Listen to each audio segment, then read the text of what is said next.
Assalamualaikum warahmatullahi wabarakatuh. Halo teman-teman perbankan syariah. Perkenalkan, nama saya Nindya Arizon dari kelas perbankan syariah 6A UIN Raden Mas Said Surakarta. Saya akan membahas terkait dengan keuangan sosial Islam pada era digital dan revolusi industri. Perkembangan keuangan sosial Islam pada era digital dan revolusi industri. Pada tahun 2019, total aset keuangan syariah Indonesia telah mencapai 99 miliar US dollar, meningkat dari tahun sebelumnya sebesar 86 miliar US dollar. Pada seluruh sektor keuangan syariah, antara lain seperti perbankan syariah, asuransi syariah, lembaga keuangan non-bank syariah, Indonesia menempati peringkat 10 teratas dalam hal total aset. Seperti pada grafik di sini, dari grafik tersebut kita bisa melihat bahwa aset keuangan syariah terus tumbuh dari tahun ke tahun, baik dari sisi perbankan syariah, industri keuangan non-bank syariah, serta pasar modal syariah. Seluruh pertumbuhan aset keuangan syariah yang terjadi tidak lepas dari minat masyarakat yang semakin tertarik dengan keuangan syariah, juga ditambah dengan perkembangan zaman era digital ini. Seiring dengan perkembangan startup di Indonesia, banyak pelaku startup yang mengembangkan aplikasi layanan keuangan berbasis teknologi. Perkembangan industri vintage misalnya. Perkembangan industri vintage menjadi semakin beragam dan tidak hanya pada aplikasi layanan perbankan. Industri vintage di Indonesia berkembang di bidang jasa keuangan, pembayaran, pendanaan, perbankan, pasar modal, perasuransian, dan jasa pendukung layanan keuangan lainnya. Ngomongin soal vintage, jadi apa sih vintage itu? Menurut Arner Barberis dan Bakli menjelaskan bahwa istilah vintage mengacu pada penggunaan teknologi untuk memberikan solusi keuangan. Sedangkan lembaga PwC mendefinisikan vintage sebagai segmen dinamis di antara sektor layanan keuangan dan teknologi, di mana perusahaan baru atau pendatang baru yang berfokus pada teknologi dan berinovasi dalam produk dan layanan keuangan yang saat ini disediakan oleh jasa keuangan tradisional. Secara singkat, istilah vintage dapat diartikan sebagai bentuk implementasi dan pemanfaatan teknologi untuk peningkatan layanan jasa perbankan dan keuangan.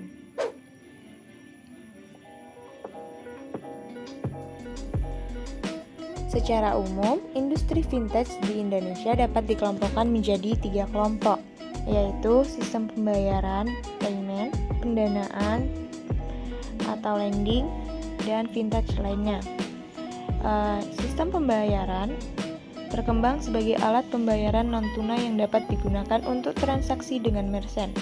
Contohnya seperti OVO, GoPay, Dana, Link Aja, dan yang lainnya.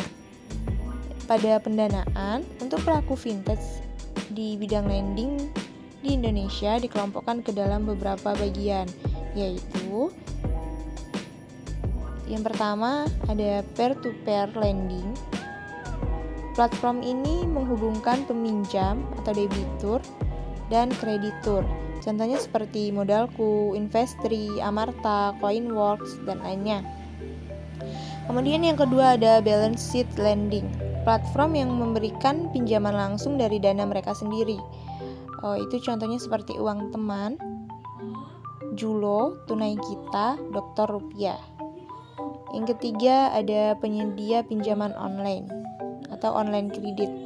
Nah, di platform ini yang menyediakan fasilitas kredit untuk transaksi yang dilakukan secara online. Contohnya Akulaku, Kredivo, Cicil. Nah, kemudian ada penyedia pinjaman online mekanisme gadai. Platform yang memberikan pinjaman dana dengan mekanisme gadai. Jadi sistemnya itu seperti gadai ya. Selanjutnya vintage lainnya. Penyelenggara platform vintage di luar sistem pembayaran dan pendanaan. Pada kelompok vintage lainnya ini, penyelenggara vintage yang dapat dikatakan cukup berkembang adalah penyelenggara vintage di bidang crowdfunding dan digital banking. Contohnya seperti kitabisa.com, Genius dari Bank BTPN, Digibank dari DBS. Nah, selanjutnya ada praktik Islamic Social Finance pada era digital. Seperti peta konsep berikut. Di sini ada muzaki atau yang orang yang berzakat, infak, sedekah, dan wakif. Bisa dilihat di sini perbankan, contohnya seperti internet, mobile banking, ATM, kemudian e-money itu seperti e-wallet, GoPay, OVO, crowdfunding seperti Kitabisa, Benih Baik, e-commerce seperti Tokopedia, Bukalapak, Lazada. Kemudian ada mobile app PPS, contohnya seperti Genius, Tamasya, Esalam, QR Code, LKS, PWU. Kita akan membahas yang pertama, yaitu terkait dengan perbankan. Industri perbankan menjadi salah satu industri yang mengandalkan teknologi informasi komunikasi untuk pelayanan kepada para nasabahnya. Sebut saja seperti layanan SMS banking, mobile banking, internet banking. Kan itu sudah beberapa tahun belakang ini menjadi salah satu produk layanan yang diberikan oleh industri perbankan dalam bentuk digital. Masyarakat juga sudah terbiasa dengan penggunaan layanan jasa keuangan berbasis teknologi digital. Kemudian ada e-money. Saat ini beberapa bank syariah telah mengeluarkan produk yang terkait dengan uang elektronik atau e-money. Mereka tidak akan berani meluncurkan produk itu kecuali setelah mendapat dukungan dari OJK dan MUI. Dalam hal ini melalui fatwa DSN, artinya uang elektronik sudah sah digunakan baik menurut agama maupun negara. Selanjutnya ada crowdfunding. Crowdfunding itu sebuah bentuk pendanaan untuk orang yang membutuhkan dana dalam pengembangan usaha, di mana pendanaan tersebut terkumpul dari beberapa orang. Pendekatan ini memanfaatkan upaya kolektif dari sejumlah individu secara online menggunakan sebuah platform atau media sosial crowdfunding sebagai alat menjangkaunya. Strategi dalam pengumpulan dana zakat terus dilakukan melalui platform crowdfunding. Seperti kalau di Google itu ada kitabisa.com yang telah bekerja sama dengan 5 lembaga amil zakat. Hal ini dilakukan sebagai strategi atau upaya untuk meningkatkan penerimaan zakat agar dapat mencapai potensi zakat yang diharapkan. Selanjutnya ada e-commerce. E-commerce itu adalah electronic commerce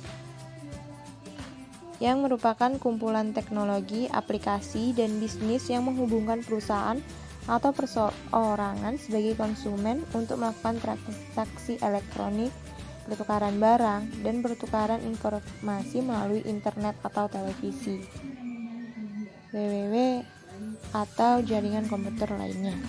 Saat ini sudah banyak donasi yang menggunakan digital. Tren donasi digital ini dibuktikan melalui laporan sementara yang dikeluarkan oleh lembaga-lembaga filantropi Islam seperti Basnas, Laz, dan lainnya, yaitu terdapat kenaikan jumlah donasi yang terkumpul bahkan sebelum adanya pandemi. Perusahaan transportasi online Gojek melalui platform GoZakatnya bekerja sama dengan berbagai lembaga amil zakat, melaporkan pertumbuhan transaksi zakat hingga 17 kali lipat sejak November 2019.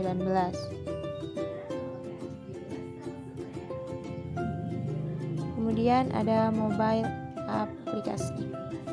Banyak aplikasi-aplikasi yang dapat digunakan untuk membayar zakat dengan secara digital atau online.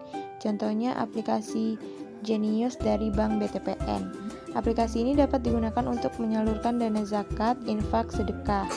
Berdasarkan riset online independen yang dilakukan Genius untuk mengetahui perilaku finansial para digital savvy selama Ramadan, diketahui bahwa para digital savvy mengaku mengalami peningkatan pengeluaran 5% sampai dengan 20% lebih banyak di bulan Ramadan.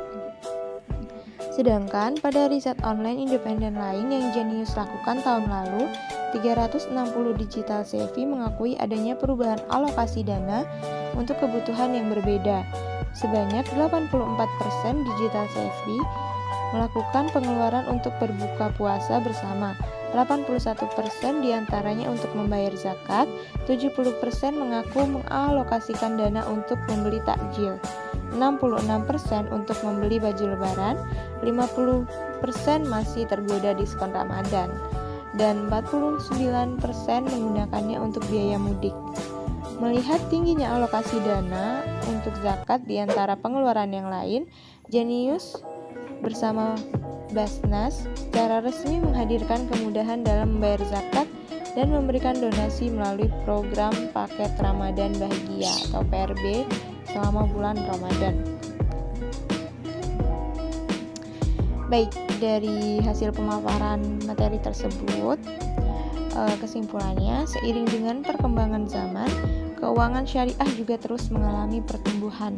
Dari berbagai data dan keterangan menunjukkan bahwa keuangan syariah semakin meningkat dari tahun ke tahun.